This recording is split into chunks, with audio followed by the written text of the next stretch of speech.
And now it's time for my friend and most of yours, big round of applause for Ricky Steele!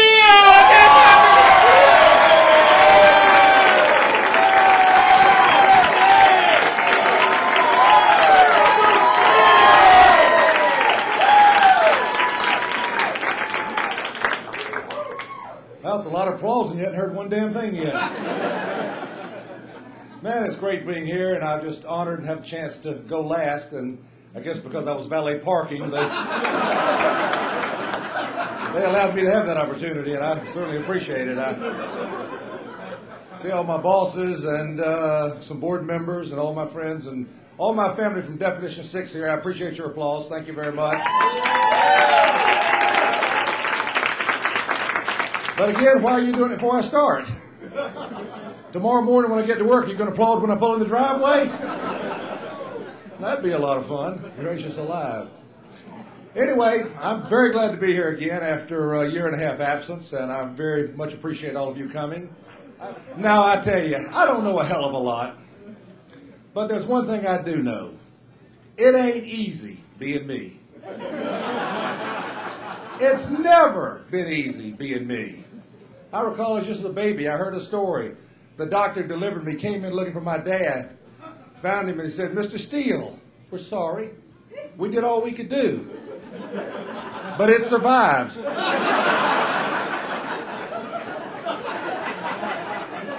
It's never been easy being me.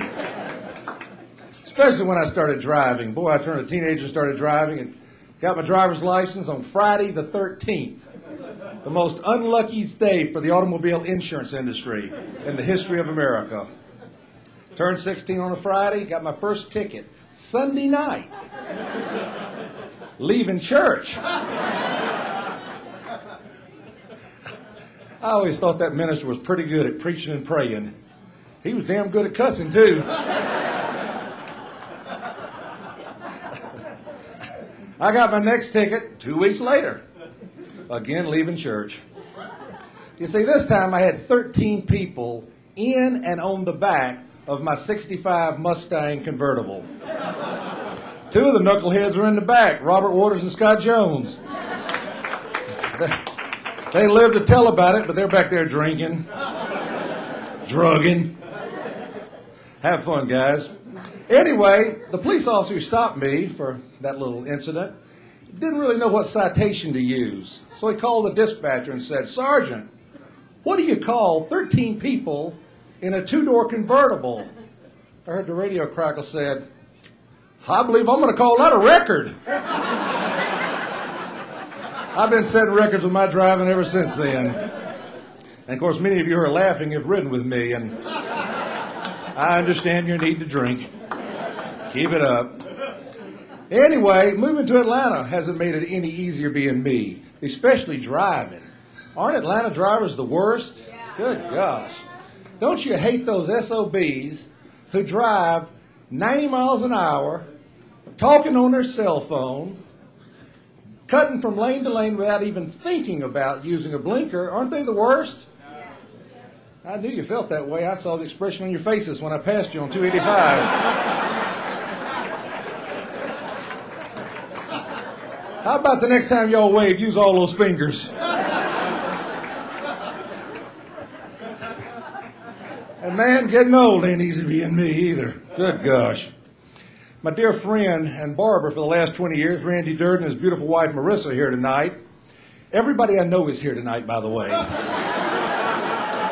If there's anybody I don't know, they're not here tonight.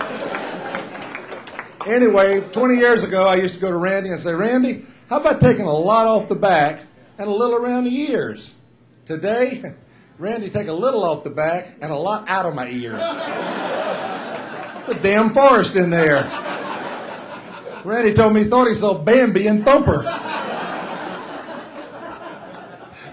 Randy did tell me, though, I have no worry about ever going bald. He said, "Ricky, if you ever start losing any hair, I can comb your unibrow straight back."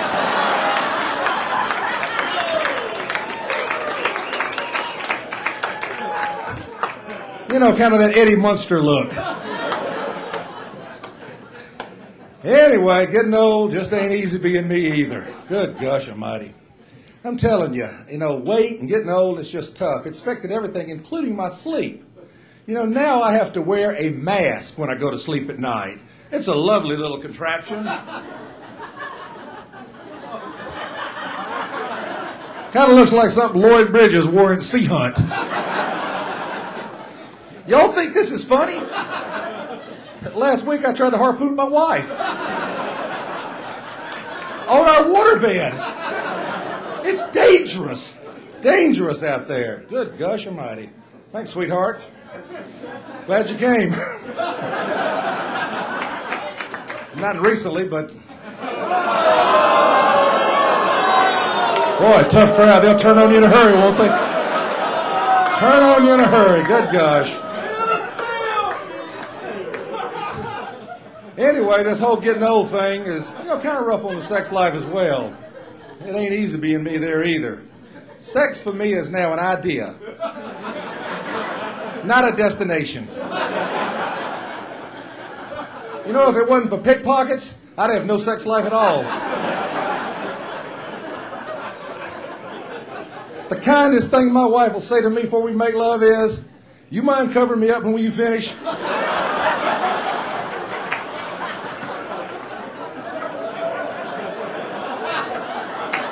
Oh, I'll catch hell tonight.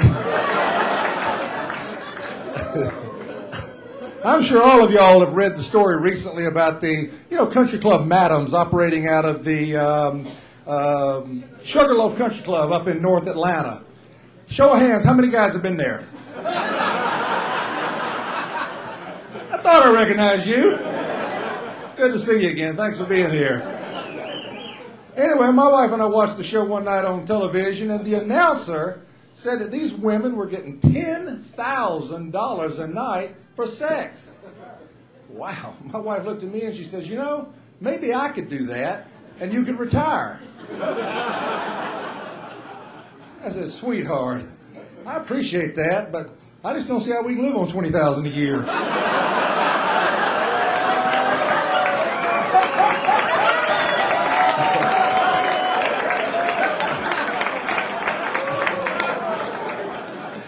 Oh, I'll double hell tonight. Do we have any Catholics in the audience tonight? Great, I've got a little religious question, kind of about this Lent thing. You see, earlier this year, my wife said that she was going to give up sex for Lent. I said, darling, although we're not Catholic, I'm pretty sure you're supposed to give up something you enjoy.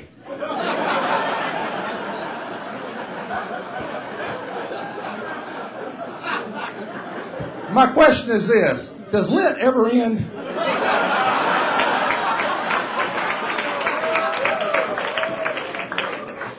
Anyway, I want to close tonight, and I'm sure all you are ready to get home, but it's been a lot of fun. But I want to close tonight. Maybe a little advice for you guys in the audience. Hopefully it can be of some help to you.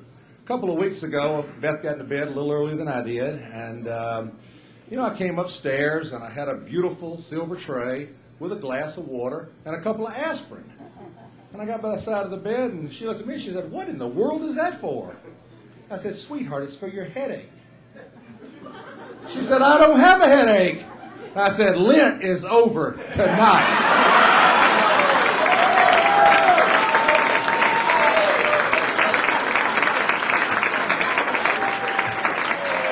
Thank you and good night. God bless.